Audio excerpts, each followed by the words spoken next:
Olá, pessoal! Sejam bem-vindos a mais um episódio do nosso podcast Vozes Negras na Saúde. A nossa convidada de hoje é bacharel em Direito. Ela tem mestrado em Sustentabilidade pela PUC de Campinas. Ela tem doutorado em Direito Econômico e Político pela Universidade Presbiteriana do Mackenzie e ela é pós-doutoranda em Educação pela Unicamp. A Valesca Miguel Batista, muito obrigada por estar Seja aqui. Bem-vinda. Muito obrigada, eu que agradeço o convite, uma honra estar com vocês. Muito obrigada. Entrando um pouquinho no assunto, né, introduzindo um pouquinho, fala um pouquinho sobre a sua trajetória acadêmica até aqui, o que te inspirou, o que te levou a escolher essas especializações. Comenta um pouquinho sobre você. Claro. Bom, eu nasci em Campinas. Então, eu fiz a minha formação do ensino básico na Escola Municipal Professor Vicente Hall, que era uma escola jardim, era uma escola modelo. Então, nós tínhamos várias atividades extracurriculares, em que pese ser uma escola pública. Era uma ótima escola pública em Campinas, e de lá, grande parte da minha turma foi para a ETEC, e eu também fui aprovada.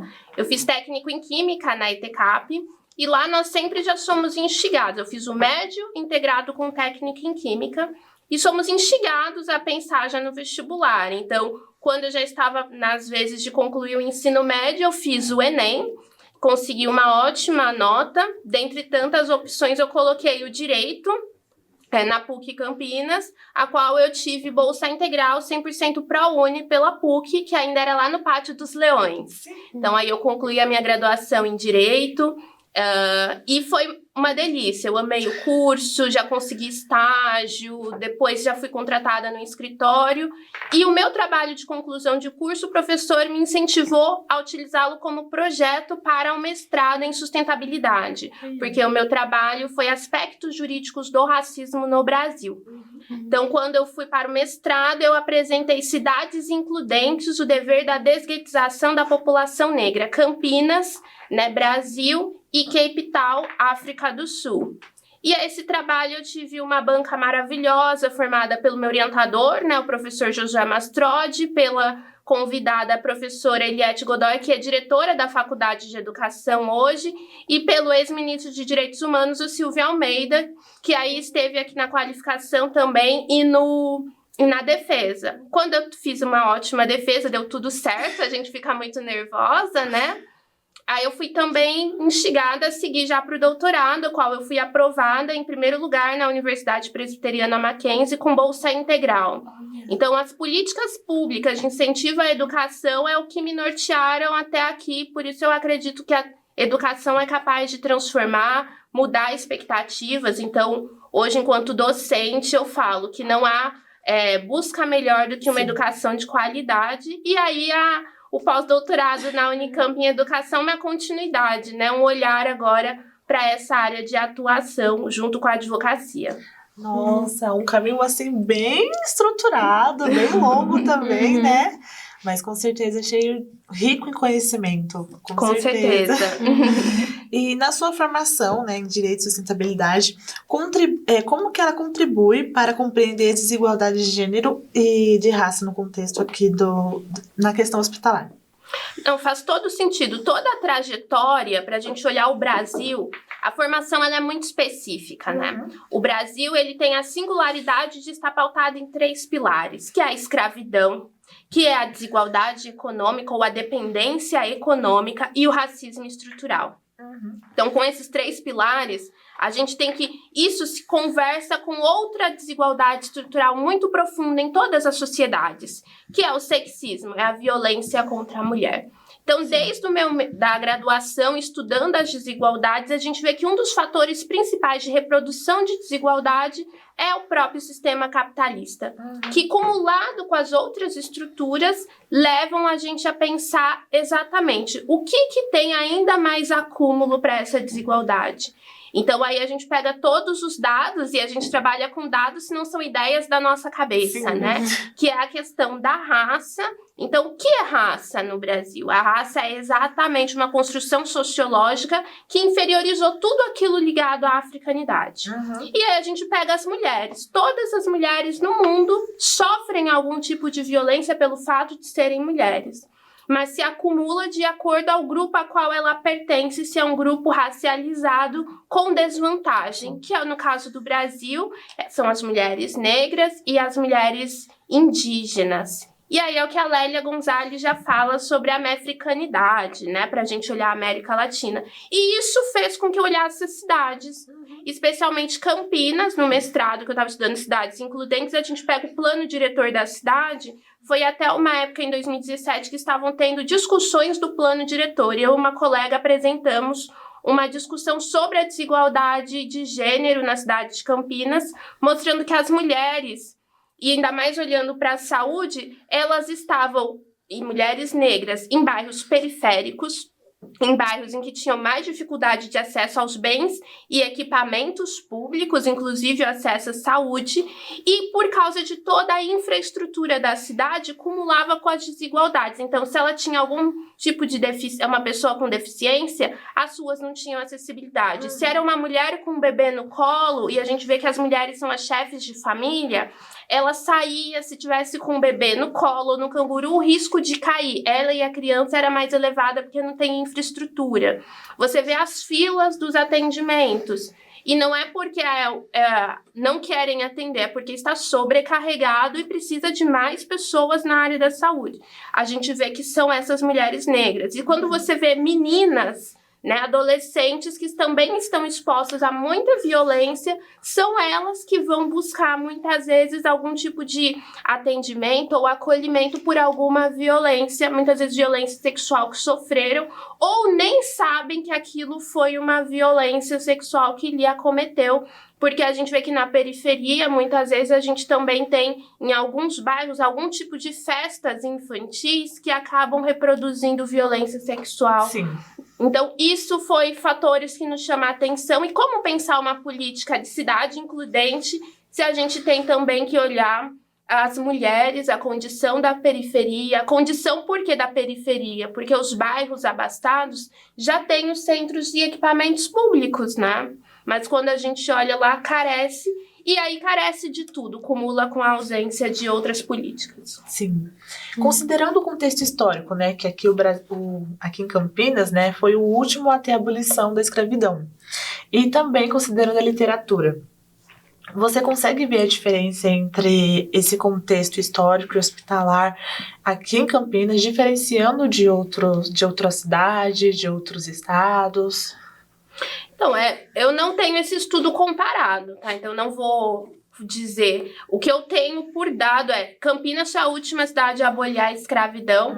E aí, quando a gente vê isso, o reflexo é que essa população que foi a última a ser liberta foi afastada dos centros, porque a própria formação de Campinas foi que, a princípio, começa no centro, tanto que a gente vê alguns bairros que foram afastados, sim, inclusive ali a região da Vila Rica, São Bernardo, que foi para onde alguns negros foram alocados para tirá-los do centro que estava em urbanizando, né, em urbanização e industrialização, estava industrializando. Isso impacta direto para onde que vão ser construídos, então, esses hospitais. A gente vê que os antigos hospitais estão na região central, né? Então, isso também já é uma questão de deslocamento para acesso, mas estão centralizados nesse primeiro momento para tentar abranger. Só que a gente vê que essas pessoas já sofriam outras discriminações até para ter não só o deslocamento, mas ao chegar para ser atendida. Então, esse é um ponto.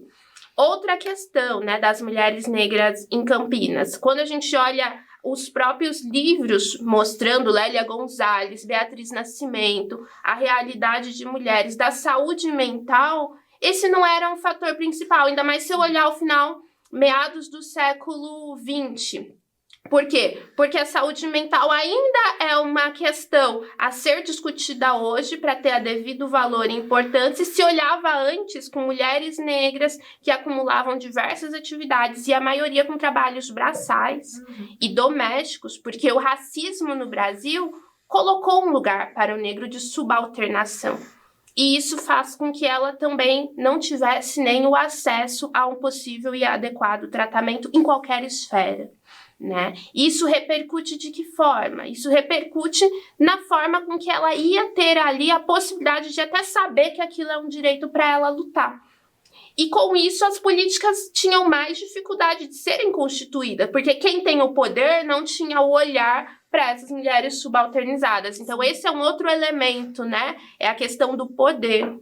E aí, quando a gente olha essas autoras discutindo a realidade das mulheres negras, a gente acaba chegando que, em Campinas, a gente tem uma população negra que hoje, século XXI, representa em torno um pouco mais de 30% da população. Mas a gente olha, são elas que são mais atendidas pelo SUS. Né? E aí são elas que também, ao ser atendida, veem que está carecendo de equipamentos. São elas que os dados do relatório da saúde da Prefeitura de 2023 apontou que elas representam ali um número mais elevado de mortes dos seus fetos, né? Das crianças. Então até tem uma frase interessante que uma outra professora comentando comigo ao ver o relatório disse: nós negros morremos desde o ventre, Sim. Porque a gente morre com um percentual mais elevado. Essa é a realidade, né, histórica que a gente ainda tem aqui. Óbvio, tem pautas que estamos mais avançados, inclusive leis antirracistas para a educação, que fortalecem. No entanto, quando a gente olha os dados, ainda a gente tem muita coisa para lutar, né? E aí eu não tenho como comparar com outros estados, até a gente pode pegar o relatório nacional e ver que tem, se a gente olha norte, nordeste, tem outras precariedades. Sim. Mas é tanta desigualdade que gritante de violência contra negros, contra indígenas, quilombolas, a gente viu na Covid que representaram o maior índice de violação, né, sem o acesso às vacinas, sem acesso à alimentação, a próprio produto de higiene que é a saúde, né, pra gente cuidar.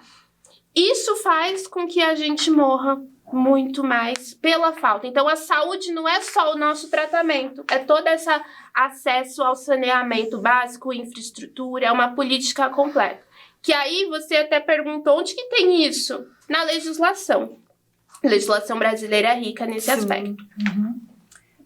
Doutora, a respeito dos direitos das mulheres negras, né? Especialmente no contexto da maternidade.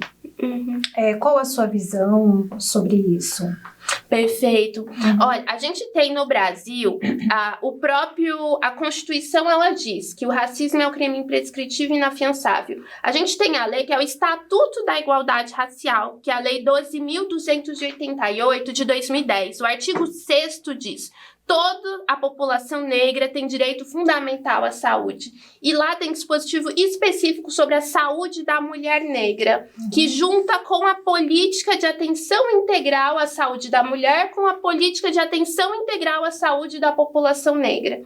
E aí, com isso, a gente tem uma proteção completa para dizer: o direito à maternidade é quando ela tem o acesso de poder escolher, né, a respeito dessa maternidade, no sentido, qual vai ser, se ela já sabe que está gestante, o acompanhamento, quais são os protocolos que serão feitos, a escolha de como vai ser esse parto. E quando ela chegar, e às vezes chega naquele estado, né, eu falo, eu não sou mãe ainda, mas chega naquele estado em que a criança já tá para nascer. E aí já tacam numa sala e vão fazendo o que acham. Não, ali tem que parar e informar a ela ou ao acompanhante o que vai ser feito. Orientar, perfeito. Trazer o protocolo, é o plano. Não trazendo isso é violação a essa legislação. A partir do momento que já não leva, né, o direito a ela, ao plano de parto, já não pesquisa se ela teve acesso a esse plano de parto, se ela construiu, já é de violação contra ela.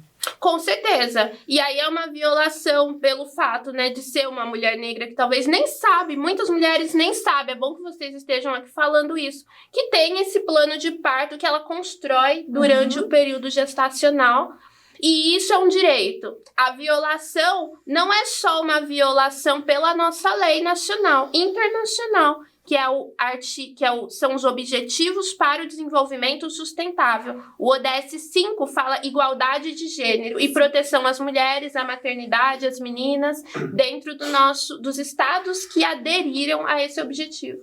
E aí as pessoas ignoram que isso é fundamental e não é só algo interno, ele é internacional também. Então essa proteção à mulher, ela é fundamental. E até se é uma mulher, conhecer também combate à discriminação se é uma mulher de tradição de matriz africana.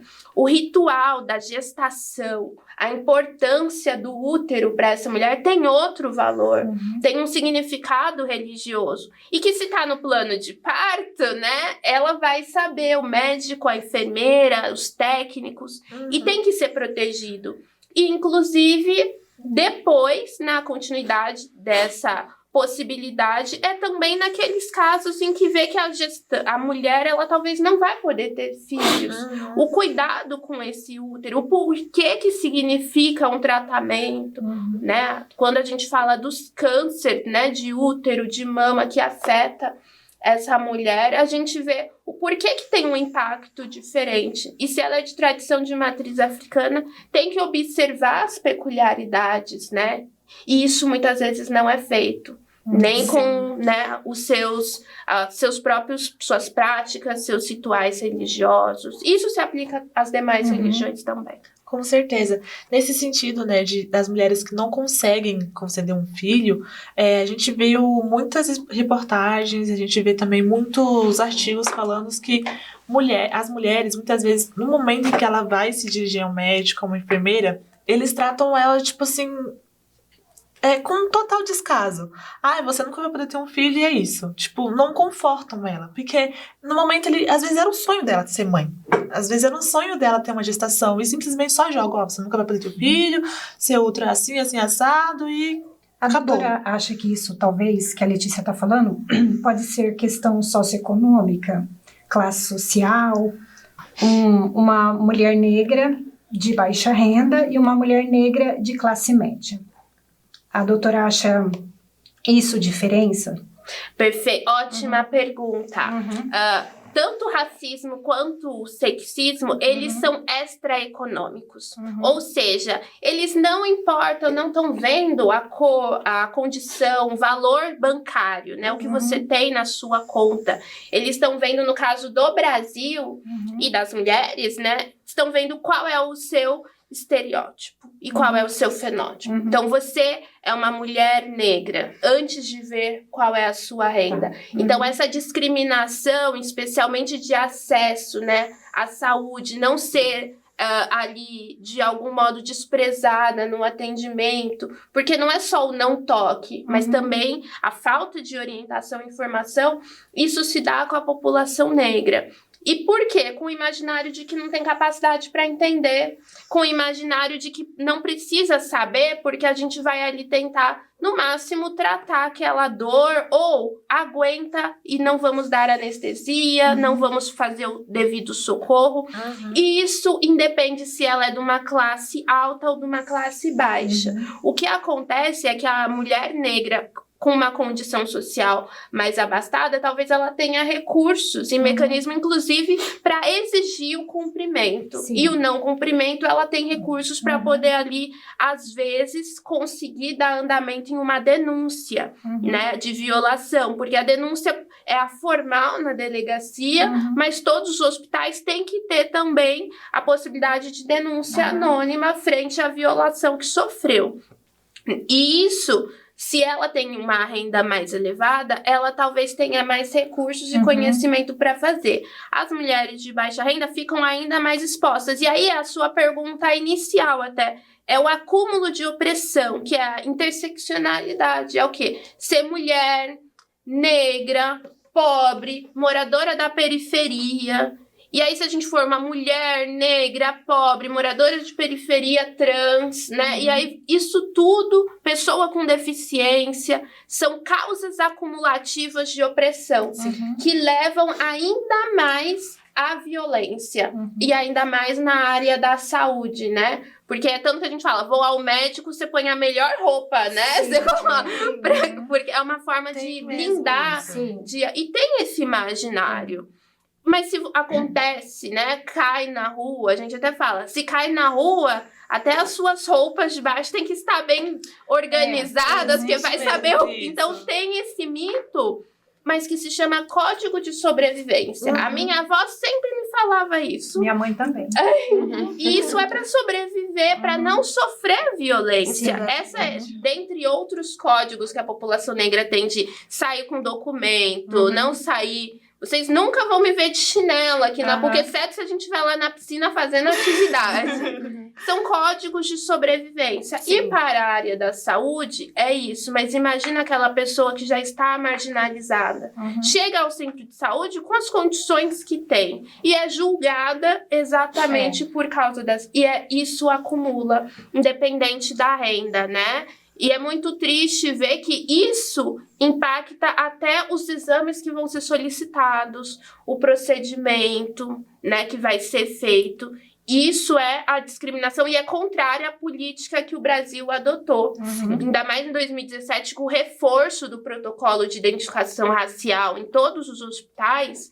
Isso é uma violação completa, mas muito difícil de ser responsabilizada ainda. No sentido, assim, das denúncias, existe uma porcentagem de denúncias que são feitas pelas mulheres da população negra que sejam de baixa renda e da classe média? Existe, assim, uma porcentagem que diferencia ou não existe? Eu não vi esse dado, tá? Não vou dizer. Não posso te afirmar. Tem várias pesquisas, os relatórios que eu tenho, que eu tive acesso da saúde, especialmente de Campinas, só tem a raça, a cor, né, o gênero, não tem dizendo a renda. Essa é uma informação muito importante para pensar a política. Acho que a gente pode ver se tem algum dado nacional, inclusive. Até porque, como o SUS é universal, né, ele não impede que pessoas com renda abastada sejam por ele atendidas. Exatamente. Então, eu não me lembro de ter nem no formulário a pergunta a respeito da renda do paciente. Se tiver, vocês podem até me informar. Eu não sei se tem, eu acho que não me lembro, pelo menos no SUS. Mas é uma coisa importante. Então, talvez seja um dado para ser conversado e discutido. Se não tem mesmo, que tenha. Para a gente ter uma noção de que para quem que o SUS está sendo útil. Porque hoje em dia, com a crise também dos convênios, a gente sabe que tem muitos atendimentos que estão sendo destinados ao SUS. A gente tem o dado que 80%, né, desse atendimento do SUS é da população negra. A gente sabe que a maior parte da população negra é população com baixa renda. Até porque representam menos de 17% de cargos de alta gestão. 1% com salários mais elevados. Então, isso impacta, com certeza, essa lógica econômica. Mas para a gente pensar mesmo com objetividade a sua pergunta, né? Eu acho que é um dado que eu não tenho, não sei se está disponível, tá? Para pensar a política. Mas agora eu vou anotar e eu vou querer saber, porque se não tem, é uma subnotificação para um atendimento adequado e para a construção da política, né? Que seja uma curiosidade, né? Porque a gente sabe que essa questão de renda causa, assim, uma separação enorme. Né? Aí a gente queria analisar se na população negra existe também essa separação no atendimento hospitalar, nas denúncias que são feitas, quem acaba sendo ali mais prejudicado, quem acaba sendo mais julgado, mais discriminado, aquele que realmente tem uma condição de renda mais baixa ou aquele que tem uma condição melhor, sabe? Que é realmente assim, algo que causa uma curiosidade, né, na gente. Com certeza.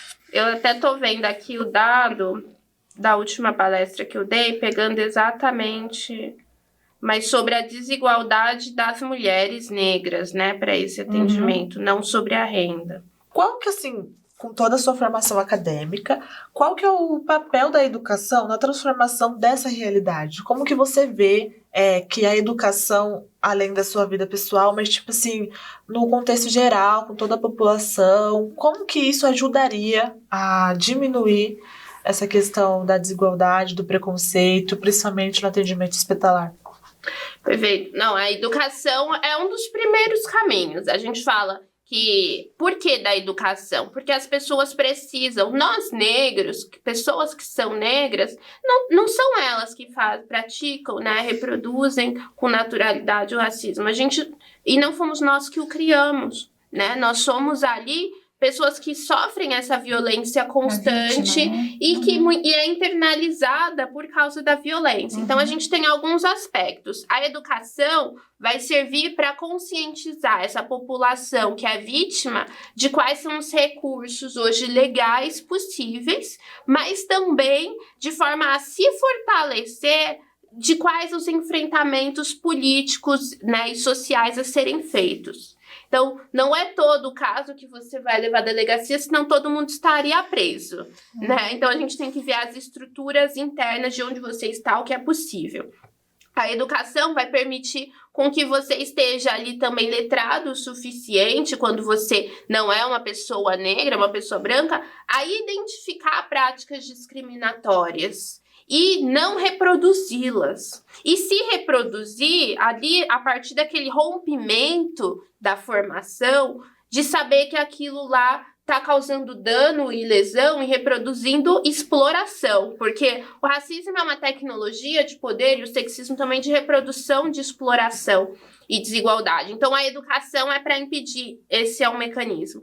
E com a educação, a gente forma as próximas gerações. Essa é a ideia, né, que sejam melhores. Então, a gente sempre que luta a favor da igualdade de gênero, da igualdade racial, a gente sempre fala, quero entregar um bastão muito melhor do que eu recebi. É por causa da educação. Só que aí a gente tem algumas questões. Com a educação, é para a gente fazer, então, para aqueles que já estão no mercado, que estão trabalhando. Foi o que nós fizemos aqui na PUC, com o grupo, né, A Cor da Desigualdade, que é o projeto junto com a Escola da Vida, que é o letramento racial com os pesquisadores, num primeiro momento, e depois foi feito um letramento racial com todos os funcionários daqui da PUC, professores, né, que deu mais de 1.000 pessoas que participaram desses letramentos raciais. E é o quê? Discussão sobre o que é o racismo no Brasil, o que é sexismo, a importância de entender, né, exatamente quem é o negro no Brasil. Porque a gente tem uma questão de ser, hoje eu sou pardo, por favorecimento em razão das políticas raciais que as pessoas acham que tem, que na verdade é o mesmo mérito e concorrência que outras. Então, essa formação de letramento é para não ir contra a política que foi tão difícil de ser conquistada durante todo o século XX. O letramento é para não reprodução das práticas discriminatórias. O letramento é para ensinar a responsabilizar quem pratica a violação também. O letramento é para fortalecer a igualdade, né? Para acabar com esse rompimento, ou a gente chama que é o véu, né? Que é um véu que separa exatamente da igualdade, que é um véu que muitas vezes ele é colocado na venda dos nossos olhos. Sim. Com neutralidade, tratando todos iguais. Mas não é isso que a gente precisa no Brasil. Eu tenho que reconhecer as desigualdades para poder tratá-las. E o letramento faz isso. Então, por isso que a educação é esse melhor mecanismo de fazê-lo. E aí a gente tem uma questão importante de reconhecer que a questão racial e do sexismo é tão presente no nosso país, que essa formação ela tem que ser para todos, inclusive para aquelas pessoas negras que sofrem tanto a internalização da violência, que se submetem a procedimentos, inclusive de clareamentos. E o clareamento, pessoal, é algo imposto socialmente para que essa pessoa se ocupe. Então, não sei se vocês já conhecem, é o livro do Franço Sodeus. Ele é o meu amigo, ele é sociólogo, está fazendo pós-doutorado na Unicamp. Ele terminou o pós-doutorado na Unicamp em saúde pública. E ele estuda desde o mestrado dele, ele é haitiano, sobre a despigmentação de pele, despigmentação voluntária. Que é quando a pessoa utiliza esses cremes para clarear a pele, a pesquisa dele, e quando essas pessoas não têm recurso, elas passam ácido, então queima a pele, nasce uma pele ainda um pouco mais clara, mas essa pessoa nunca será negra. Mas isso é o quê? A internalização da violência. Para ser aceito, né, doutora? Exatamente. Para ser aceito, para fins, por exemplo, para as mulheres, para fins afetivos. Para ter relacionamento para homem, para subir de cargo. E aí ele tem toda uma pesquisa, é uma pessoa muito interessante da saúde pública que estudou depois os produtos utilizados para isso, né? E aí ele tem toda uma questão também de como o mercado favorece ou desfavorece. Mas o que o mercado tá ali normalizando, dependendo, é o racismo, é o sexismo, né? Então, por isso que esse letramento racial é tão importante. Eu sempre falo, eu nunca tive dúvidas que eu era uma criança negra, que eu podia fazer 1000 coisas. Então, hoje eu tô com o cabelo liso, depois eu tô com ele com trança, depois ele tá enrolado. Mas porque a autoestima é formada na subjetividade já da minha casa. Mas isso é algo excepcional. Sim. Isso não é a regra, né? Não sei, a regra não é também a gente ter mulheres negras com essa minha formação, infelizmente. Hoje a gente tem mais. Mas ainda assim, nos espaços, a gente olha, não tem essa representação. Na saúde, né? A gente tem como técnica de enfermagem, como enfermeiras chefes, né? E como gestoras de um grande hospital. Isso ainda é muito raro. Eu conheço uma muito boa, mas ainda, tá vendo? É uma, tá na minha mão. Isso, é raro. Esse é o problema. Então, a saúde envolve não só esse tratamento, mas envolve também os profissionais da saúde. Então, a educação é que faz isso. E a gente tem que acreditar, né? Senão a gente não estaria aqui conversando. É uma luta frequente ali. Isso que a doutora tinha falado sobre o projeto da Cor da Desigualdade entra muito em acordo com o que a comentadora tinha falado.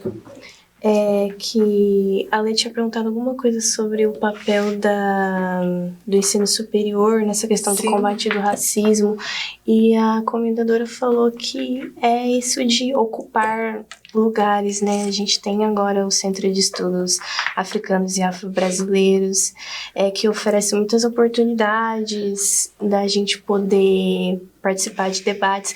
E a universidade não só tem que oferecer, a gente tem que ir participar também. E essa questão que você falou também de que quantas enfermeiras negras a gente conhece, que são gestoras, que são donas de hospitais, né? Ocupar lugares é o mais importante.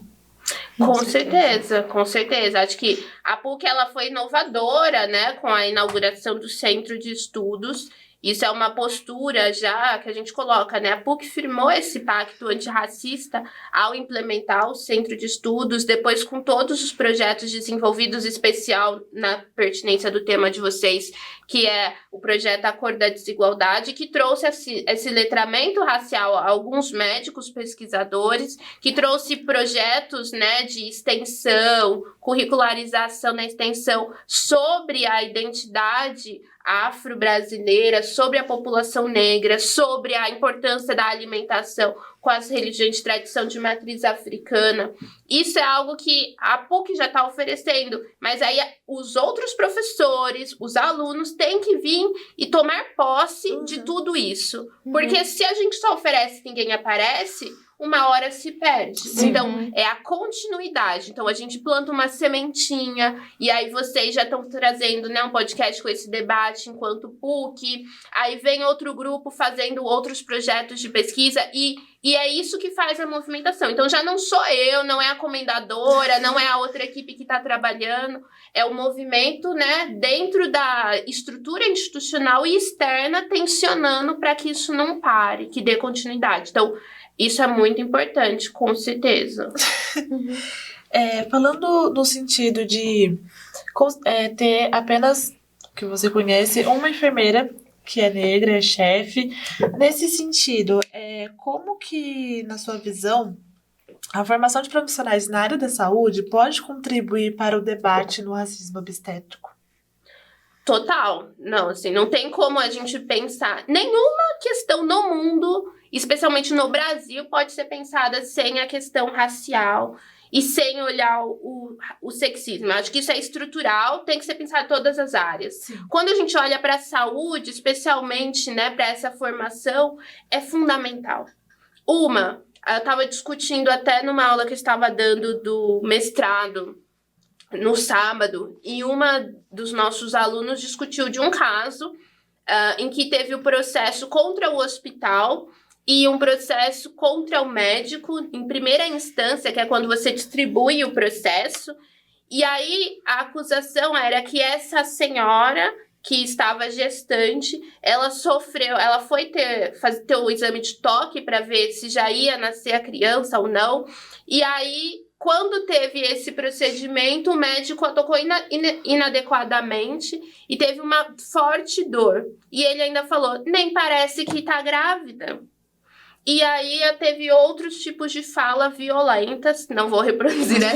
Enfim, e nesse caso processaram o hospital e o médico. Em primeira instância, a gente vê que é uma acumulação. O hospital fez a defesa que nada aconteceu. O médico se defendeu dizendo que aquilo era um procedimento padrão. E o judiciário decidiu que só o hospital tinha culpa por ser administração pública objetiva. Ou seja, direta a responsabilidade.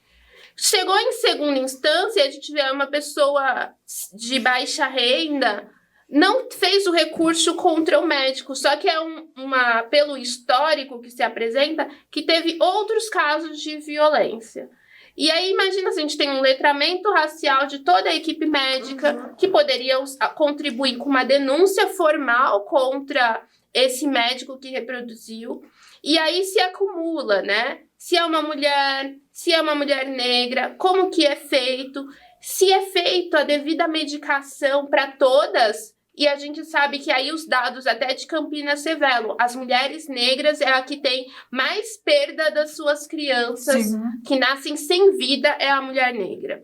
A mulher negra é aquela que tem a redução, né, de acesso ao pré-natal maior do que das mulheres brancas. Isso é o relatório de Campinas. A mulher negra, quando a gente olha, é aquela que sofre a maior violência para acesso a uma anestesia no parto, porque tem um mito de que somos fortes. Sim. Mas que força é essa, né, que no imaginário, que vai aguentar a dor sem qualquer tipo de atendimento. Então, que deixa por 10 horas, né, sem a prestação. E aí, isso já é a violência. A violência obstetrícia não acontece só nesse momento do parto. Ela já vem antes com esse pré-parto, o cuidado, o não ter o devido atendimento. Vem depois. E aí, eu tenho um outro caso, exatamente o que aconteceu, que foi fazer todo o procedimento para o parto da criança. E aí, quando fizeram, falaram, não tem o que fazer, vai ter que abrir. Ficou com um corte enorme, que deu...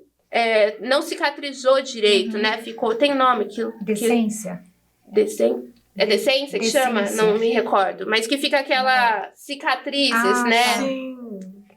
Queloide, obrigada, é isso. Decência, eu acho que quando não fecha a ferida. Eu acho que a marca chama queloide. É aquela enorme na barriga por um procedimento que não foi bem feito. E é uma mulher negra. Não foi assim um acidente. Sim. Porque ela já tinha tido 3 filhos anteriores. Foi nesse outro parto.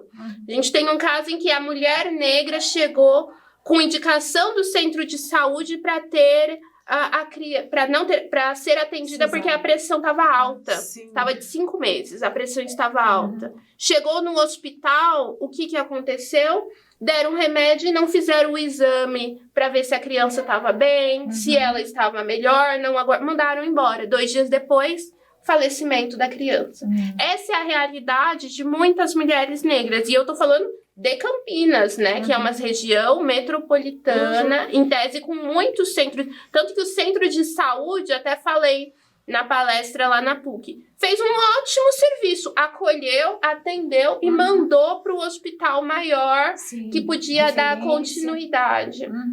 Chegou na hora, mandaram ela para casa. E aí perdeu a criança sem fazer os outros exames.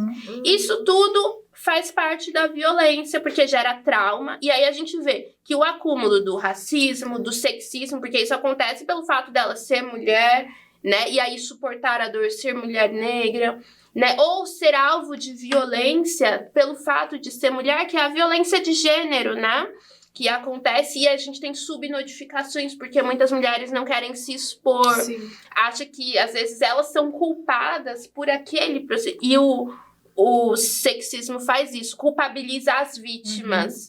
Então, isso, a educação para nós é que nós não somos culpadas da violência que nós sofremos, né? Então, quem é culpado é o agressor, né? E aí, a importância de que isso também venha nesse combo da educação e que isso venha também no combo do letramento racial e de gênero dentro do hospital para todos, porque há mulheres que também reproduzem, não vou dizer que sempre são os homens, mas é que a gente tem mais homens, inclusive, nesses papéis, né, por causa do racismo e sexismo, exercendo a medicina, né?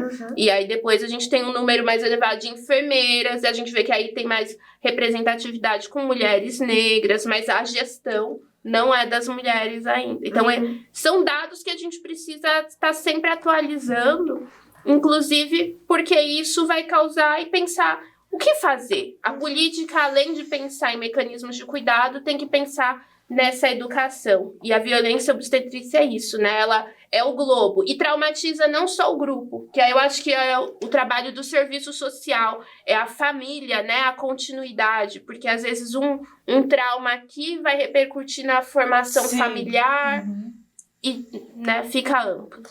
E nesse sentido também da violência, você já viu algum caso que a violência não se remete ao paciente, mas ao profissional que seja negro? Sim, e aí é a questão do racismo, né? Porque se é o profissional negro, indaga, você tem capacidade, tem certeza do que você está dizendo? A dúvida, né? É a dúvida sobre o diagnóstico, sobre a orientação passada.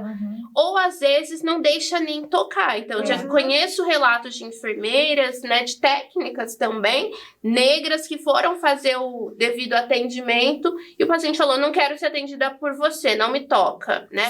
Por ser uma profissional negra. Isso é o racismo. Porque o racismo, né, ele é o quê? Essa prática sistemática de violação, de violência, que acontece a depender do grupo que você pertence, trazendo vantagem ou desvantagem. E essa desvantagem acontece quando você nega capacidade, potencialidade e habilidade. E quando a gente olha para o profissional, e isso se repercute a todas as áreas, principal é a dúvida. Tanto que por muitos anos, tem até um livro que fala, por muitos anos os goleiros de futebol, não sei se vocês... Eu gosto muito de esporte, eu jogava basquete. Então, os goleiros também, e eu joguei futebol um tempo, de futebol, nunca eram pessoas negras. Por quê? Porque a pessoa negra tem dúvida sobre se ia aguentar, se ia segurar, ou se ia deixar receber todos. Então, a gente tem poucos goleiros negros, e isso só foi, né, uma conquista mais recente, de confiança. Então, a dúvida do profissional negro, ainda mais na área da saúde, é: será que está confiando nesse diagnóstico? E como ele ainda é um negro excepcional na área, também se ele questiona que aquela dúvida é racismo, vão alegar que ele que é culpado, né? Que ele nem confia em si. Então, inverte os valores. E isso é racismo também.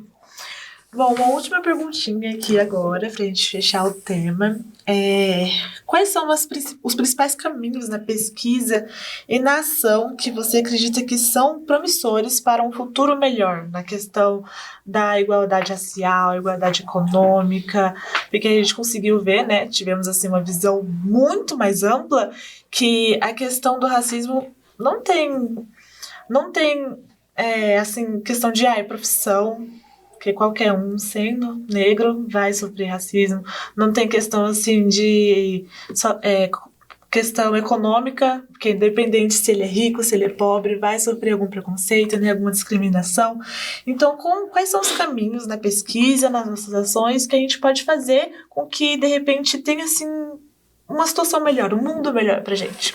Perfeito. Olha, essa é uma pergunta boa, mas nós temos que fazer sempre, né? Com certeza. Que é isso, o que fazer para entregar um bastão melhor para os próximos? Eu falei que eu já recebi um bastão muito melhor, só o fato de eu ter conseguido estudar, acesso, foi luta de muitos que vieram antes, para que eu estivesse aqui. Então, o que eu espero com a educação junto com vocês é realmente caminhos educacionais de formação desde a base, mas agora aqueles que não tiveram na base, que isso seja estrutural. Então, começa na formação básica, tenha nas universidades, tenha no curso, em todas as áreas, a discussão sobre a população negra, afro-brasileira, indígena no Brasil, sobre ainda as desigualdades existentes, porque deixar de falar é negar a violência que existe. Então, essa é a desculpa de alguns. Vamos parar de falar de racismo, de violência de gênero contra as mulheres, porque os dados melhoram. Porque você não vai ter dado.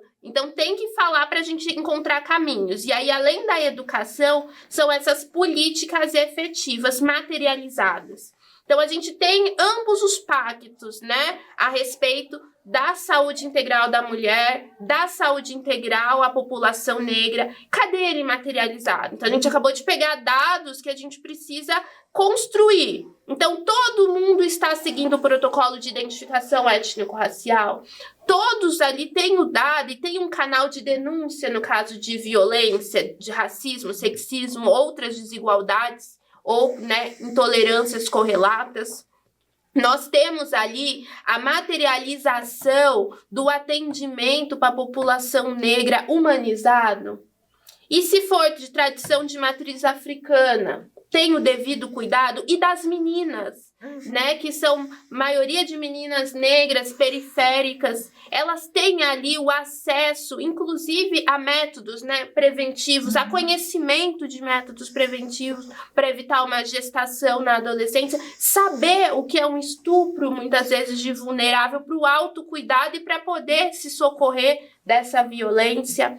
São caminhos que a educação que vai trazer. Então, esse é um ponto. Responsabilização do Estado, a educação, pensar política pública, que é olhar o que precisa ser aperfeiçoado e fazer realmente que o Estado se comprometa. E isso, a saúde é algo, né, interfederativo. É o dever da União, do Brasil, é um dever dos estados, e aí a gente tem todos os estados, e é um dever de todos os municípios. E aí tem verbas que são distribuídas de cima para baixo para dar esse suporte. Onde elas estão sendo localizadas? A gente tem o trabalho efetivo sobre a população, ainda mais população periférica.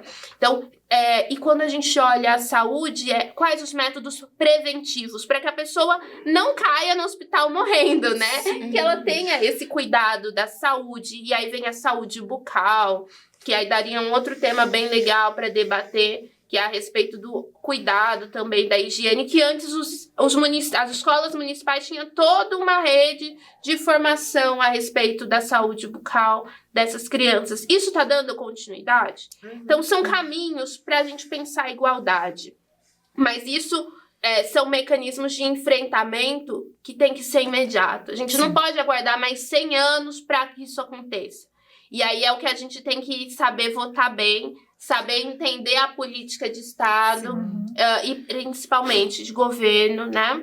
Também de Estado e de governo para a gente construir essa igualdade. Então, é tempo realmente de olharmos, né, numa luta completa contra essa desigualdade, que é o racismo e o sexismo, e os caminhos estão aí para nos mostrar que é educação, é política, e que, independente da renda, todos ali são convidados a construir. Mas também quem não quiser, quer dizer que concorda com a desigualdade, não faz parte de um plano de um futuro de Brasil, que é o que a gente quer muito melhor.